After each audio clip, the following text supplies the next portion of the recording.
paling konservatif yang bisa kita lakukan. Artinya ini merupakan cara terpelan untuk membuka sekolah sehingga keamanan itu diprioritaskan. Berikut bisa masuk paparan.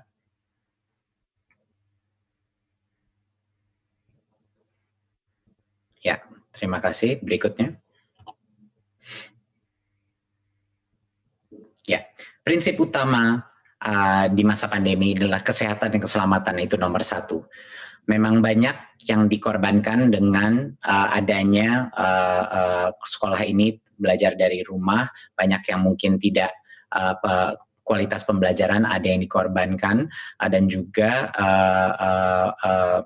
kualitas daripada semua pembelajaran daring pun tidak semuanya sama dan banyak sekali yang mengalami kesulitan. Tetapi di masa pandemi ini, di mana kita masih dalam krisis COVID-19, Kemendikbud mengambil sikap bahwa kesehatan dan keselamatan adalah yang utama. Dan itu akan terlihat dengan strategi kita ke depannya. Berikut.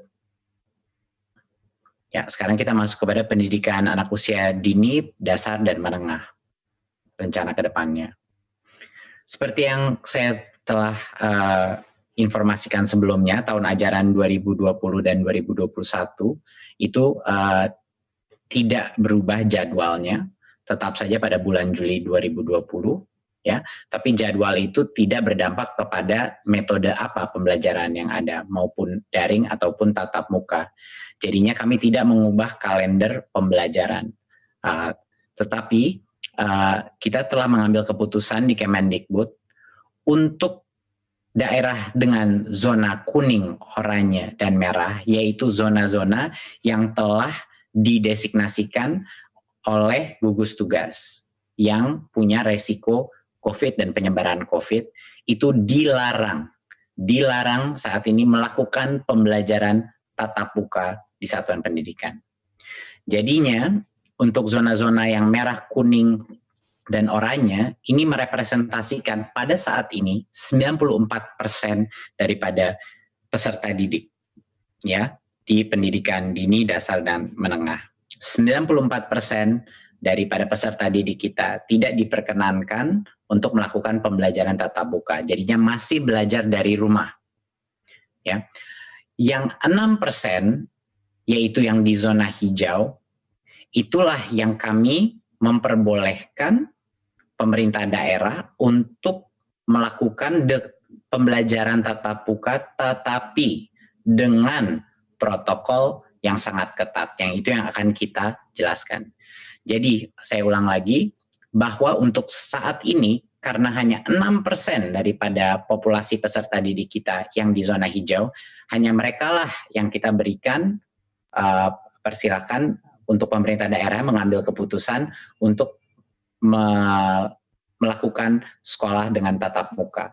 Sisanya yang 94% tidak diperkenankan, dilarang karena mereka masih ada resiko penyebaran COVID. Berikutnya. Jadi bagaimana kriteria kita untuk memulai pembelajaran tatap muka? Tentunya dari seperti yang saya paparkan tadi, hanya pertama harus zona hijau, dan itu penetapannya ada di gugus tugas, dan nanti akan diperjelaskan juga dengan kepala gugus tugas apa yang dimaksudkan zona hijau, kuning, dan oranye. Jadi pertama, kabupaten kota itu harus zona hijau. Kedua, Pemda harus memberikan izin, jadi Pemdanya pun harus setuju. Dan yang ketiga, satuan pendidikan telah memenuhi, yaitu sekolahnya telah memenuhi semua checklist dan yang checklist daripada persiapan pembelajaran tatap muka.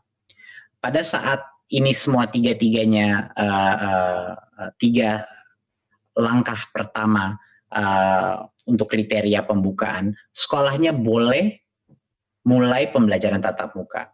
Tapi ada satu lagi perizinan yang harus dipenuhi, yaitu orang tuanya murid pun harus setuju untuk anaknya mereka pergi ke sekolah pada saat itu. Jadinya, misalnya sekolah zona itu sudah zona hijau, Pemda sudah mengizinkan, dan satuan pendidikan itu sudah memenuhi checklistnya, sekolahnya boleh mulai pembelajaran tatap muka, tetapi tidak bisa memaksa murid yang orang tuanya tidak memperkenankan untuk pergi ke sekolah karena masih belum